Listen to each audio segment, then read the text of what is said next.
It emphasizes the urgency of immediate and more ambitious action to address climate risks. On a promissory note, and now is the time to honor it. Climate change is compounded, and the ecosystems and the people that rely on them are affected.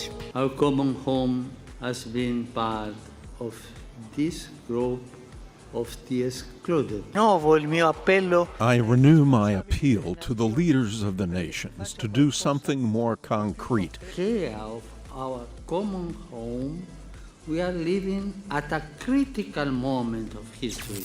Pope Francis issues urgent warning. Man, Pope Francis is seriously sounding the alarm bells. He's not just concerned, he's practically waving a red flag, shouting from the Vatican's rooftop about the impending climate change crisis. And you know what? We should all be listening. First off, he's genuinely worried that our world is teetering on the edge of a massive disaster, and it's all thanks to climate change. It's not some distant threat, it's knocking on our door right now. Extreme weather events? Yeah, those are happening more frequently. You can't ignore them anymore. Hurricanes, droughts, wildfires, and record-breaking heat waves, they're all signs that something's gone seriously wrong with our planet. Humanity has the ability to work together in building our common home. Climate change is our common enemy, and we must unite. We can no longer be left to a future generation. The Pope is right there, pointing at these signs and saying, "Look, folks, this is real." He's emphasizing that we can't just brush it off or pretend it's not happening. This is no longer some debate in a far-off corner of the internet. It's affecting all of us, no matter where we live, what we do, or how much we earn. And you know what's the kicker? He's spot on about climate change being a global issue. It's not just one country's problem. It's not something you can solve by planting a few trees or recycling your plastic bottles. This is like a huge planet-sized puzzle, and all the pieces are interconnected. What happens in one part of the world affects us all. Melting ice caps raise sea levels, threatening coastal cities. Crazy weather patterns mess with our food supply. People are forced to flee their homes because of climate-induced disasters. It's a domino effect, and we're all in line. So Pope Francis is basically telling us, wake up, people. It's time to stop ignoring the elephant in the room and start taking climate change seriously. It's an urgent challenge and cannot be put off. That climate change is a problem and destruction of local ecosystems that previously protected people living along the coast. We can't just shrug it off or pass the buck to someone else. It's our planet, our home, and it's crumbling right before our eyes. We've got to do something about it before it's too late. Pope Francis criticizes decision makers. Alright, so Pope Francis isn't just pointing fingers at Mother Nature. He's also giving the global decision makers a piece of his mind. And you know what? They kinda deserve it. First off, he's not holding back when he talks about how ineffective these decision-making bodies have been when it comes to tackling climate change. It's like they're sitting around a table, talking and talking, but not really doing much. He's basically saying, hey folks, we need action, not just words. But he's not stopping there. He's also giving climate change deniers a good old tongue lashing. I mean, let's be real here. Denying climate change at this point is like denying that the sky is blue. It's just plain absurd. So the Pope is calling them out and telling them to stop trying to downplay or hide the fact that we're in a climate crisis. And you know what's a kicker? He's making it crystal clear that we can't play the blame game anymore. It concerns everyone. Let us protect our common home. That you are proposing an initiative for reducing air pollution. In the face of the hottest year in history and the devastation of Derna. We can't just say, oh, it's not our fault, it's just a natural cycle. Nope, that won't cut it. Pope Francis is dropping some truth bombs here. He's saying that we humans are responsible for this mess. That's right, we've caused this climate mess and we need to own up to it. And honestly, he's absolutely right. It's high time we stopped with the excuses and took some responsibility. We can't keep kicking the can down the road and hoping someone else will fix it. The planet is hurting, and we're the ones who need to step up and make things right. So Pope Francis isn't just a spiritual leader, he's like a climate change truth teller. He's calling out the ineffective decision makers, telling climate change deniers to quit their nonsense, and reminding us that we're the ones who need to take action. It's a wake-up call, and it's about time we listened. Irreversible damage and human responsibility. Pope Francis isn't pulling any punches when it comes to the reality of irreversible damage caused by climate change. He's shining a bright spotlight on the consequences, and let me tell you, it's not a pretty picture. First off, he's talking about forced migrations. Imagine people being uprooted from their homes because rising sea levels are swallowing up their land or extreme weather is making it impossible to stay. It's a heartbreaking situation, and it's happening because of climate change. The Pope is saying that this is real, and it's causing human suffering.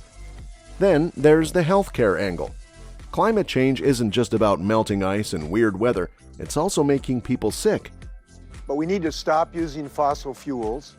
That is the only solution to this massive assault on humanity. Care of our common home, we are living at a critical moment of history. Reduce the impacts of climate change, we are just going to see this get worse. Think about the spread of diseases in new areas, heat-related illnesses, and even mental health issues due to the stress of dealing with climate-related problems. Pope Francis is telling us that this is a public health crisis, and we can't ignore it. And let's not forget about resource scarcity. As the climate gets crazier, it becomes harder to grow food, find clean water, and secure the basic necessities of life. The Pope is underlining the fact that climate change is not just an environmental issue, it's an issue that affects our everyday lives. But he's not just pointing fingers, he's also reminding us that we, as humans, have a big role to play in making this crisis worse. We can't just shrug it off and say, "It's not my problem." Nope, we've contributed to this mess and we need to own it. And here's the thing, Pope Francis knows that our responses to climate change have been lackluster, to put it mildly. We've been dragging our feet while the world is hurtling towards a potential breaking point. He's basically saying we can't afford to keep dilly-dallying. We need to act, and we need to act now. So this isn't just about the environment. It's about people, their lives, and their well-being.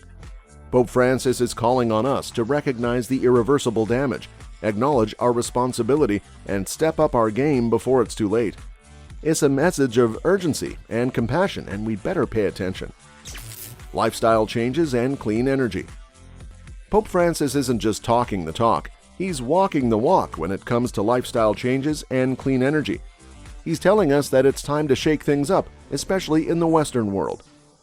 First off, he's giving a gentle nudge, okay, maybe not so gentle, to the Western world, where we've got some seriously high carbon emissions per person. Our common home has been part of this group of the excluded. Climate change is compounded, and the ecosystems and the people that rely on them are affected. I renew my appeal to the leaders of the nations to do something more concrete.